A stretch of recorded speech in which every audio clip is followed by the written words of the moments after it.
Hi, welcome back to the Positive Prepper.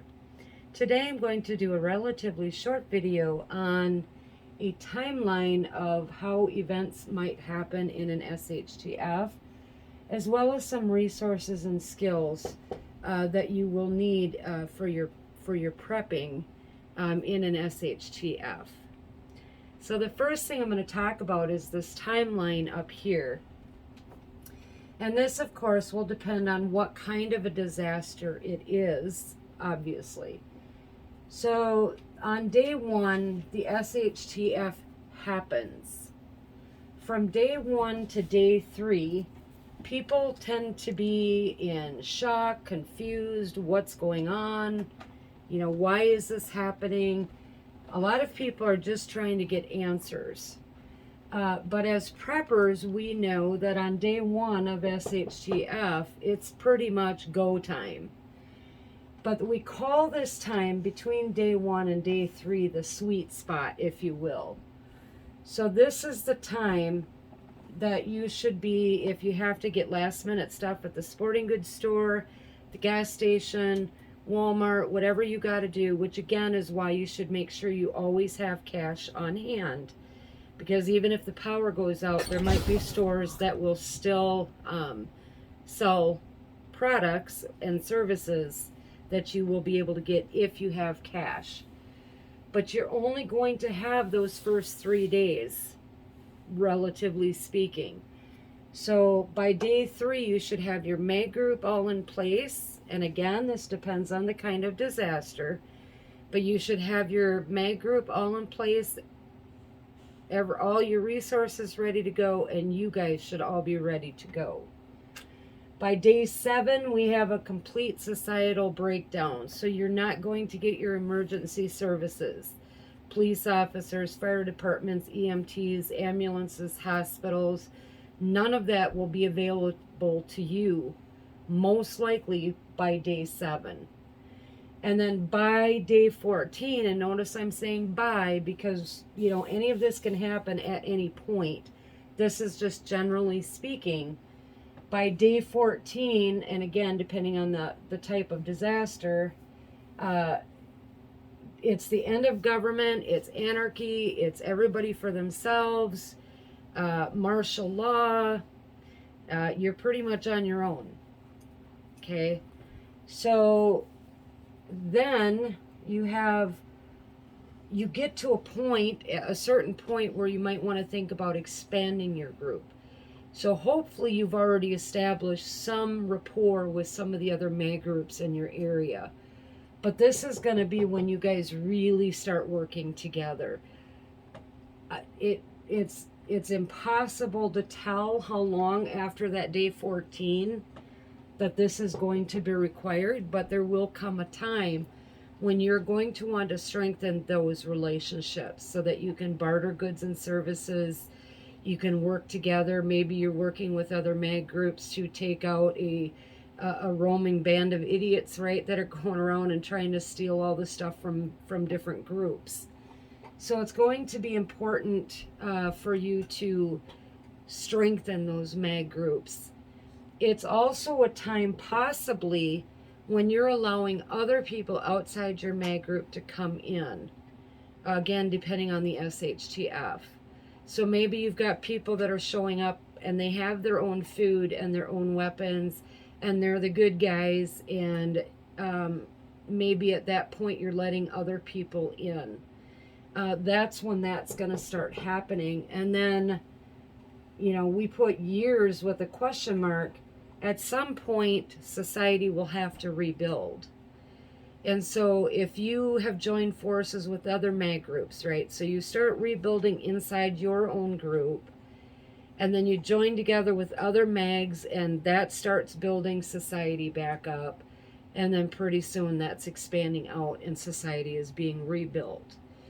That could take years depending on the SHTF. But it's really important for you to know that you basically have a 3-day window maximum, okay, to get everything in place that you need, get your MAG group together, and be ready to rock and roll, okay? So over here we have resources that you need to be thinking about when you're putting your preps together. Food, water, medical, toiletries, hygiene, defense, communications, alternative power, and then don't forget your pets. Okay, super important that you are getting these resources built up in your prepping supplies.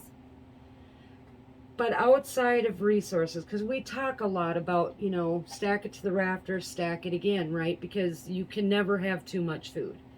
Food and water are things that you need to be continuously building.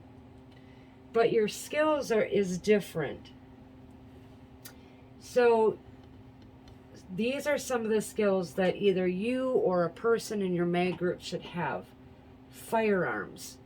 So knowing what bullets go in what gun, how to reload, the distances that different firearms can go. So which ones are good for close range, which ones are good for long range, right? That type of thing. Fire building. Could you go out if SHTF happened tomorrow? Could you go out and build a fire out in the middle of a snow-filled woods with snow-covered wood? Would you know how to do that? Okay. Shelter building. So building a shelter that keeps the elements out, keeps you protected, but also kind of blends in with the environment around you. Would you know how to do that? Basic first aid. So your, you know, do you know how to do the Heimlich maneuver? Do you know how to dress a wound?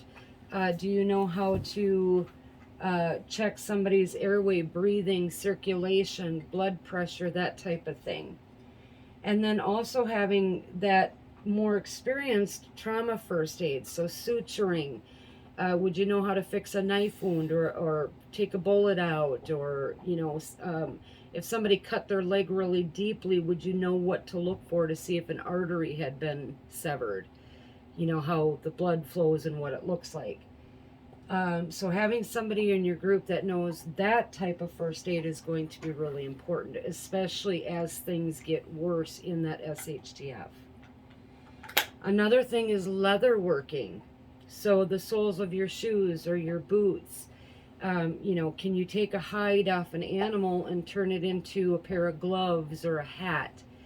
Having somebody that knows how to do those things, because you're not going to be able to go to the store. And along with that is the mending of clothes, because you're not going to be able to just go buy clothes. So you might want to think about, when it comes to mending, is keeping your old clothes, if you will, you know, your old shirts, old pants, hats, jackets, that type of thing. Especially if you have children in your mag group, as those children grow and they grow out of the clothes that they have, you are going to need to mend and fix and the clothes that you have on hand to fit the person that they're intended for. So taking out a waist, putting in a waist, hemming, you know, doing what you have to do to make those clothes fit is going to be really important. Somebody gets a hole in their jeans in a spot that's probably not appropriate. Would you be able to know how to fix that? Okay, so even things like simple mending is going to be very important. Canning and preserving. So if SHTF happened tomorrow, would you be able to take the food out of your refrigerator and freezer and preserve it, because it goes bad in a relatively short amount of time if the power grid is down? So would you know how to preserve that to keep it, rather than having to throw all of that wonderful, wonderful food out? That's going to be really important. And not only that, but if you go out and you get, you know, a large deer, let's say, and your mag group is small, would you know how to preserve the rest of that meat so that you could eat it, you know, 2 or 3 days down the road? The next one is dressing out animals and processing. So if you shoot a deer or a turkey or a squirrel or a pheasant or a wild boar or whatever it is, would you know how to dress that animal out and process it properly? So quick story, I knew somebody, was their first time hunting in a long while, and when they shot a deer, and it was a really nice deer, and they stood over it scratching their head going, well, now what do I do with it? Like, I killed it, but now what? So you have to know how to dress out the animal. You have to know how to skin it, get the inside stuff out, right? And then process it properly so that you can preserve it properly. Okay? Tracking. So in this case, for the most part, I'm talking about being able to track animals. So if you want to be able to go game hunting, you got to know how to track them, know their movements, know where their, the deer highways are. But it's also for two other things. So it's also tracking marauders so that you know what their movements are, right? You know kind of the area that they are in and the direction that they keep going out. It's also tracking, do you know the difference between a bear print and a wolf print? Because you don't want to be tracking something that could potentially kill you if you're not prepared for it. You're going to want to know what it is you're actually tracking. And that can make a difference between life or death. If you have a mama bear with cubs that you're tracking, good luck. Okay, so knowing those differences and then being also to track the marauding band of idiots out there. The next one is natural resources. So you need to be able to find and filter water, and also knowing what edibles, what plants you can eat, what berries you can eat, what can you get from trees that you can eat. Okay?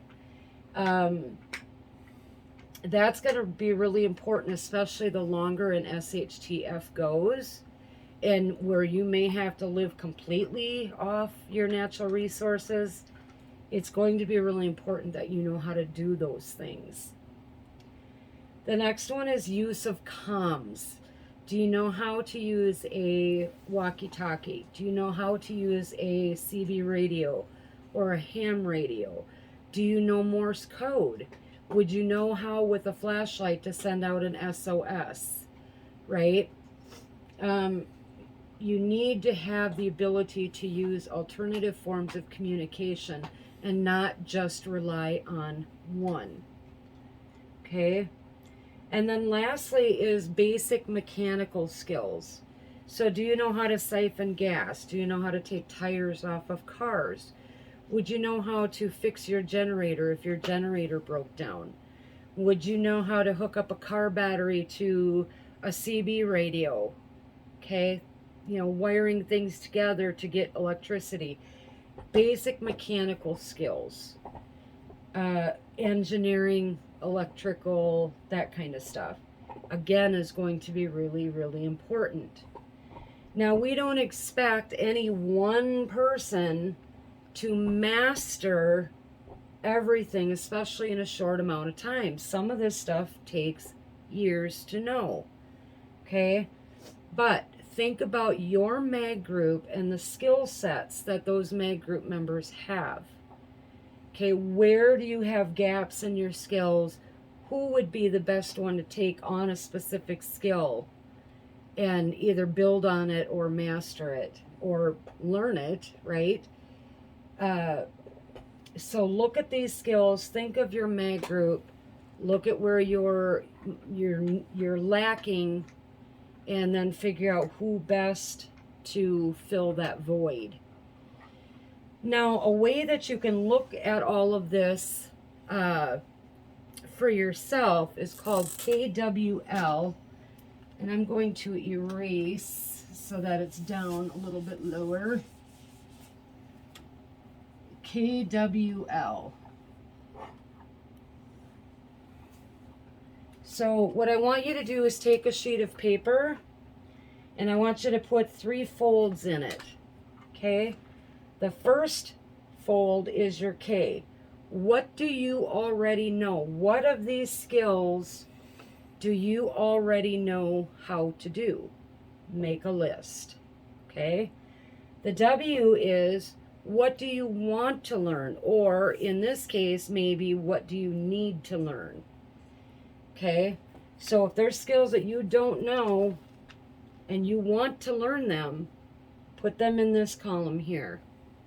Okay?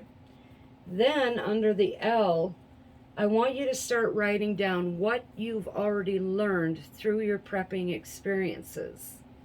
So maybe you've learned it through, other prepping channels on YouTube, or reading a book, or actually going out with a guide, that has taught you how to track, things like that. Write down what you've learned since you started prepping, whether it was a year ago or 2 years ago or 2 months ago.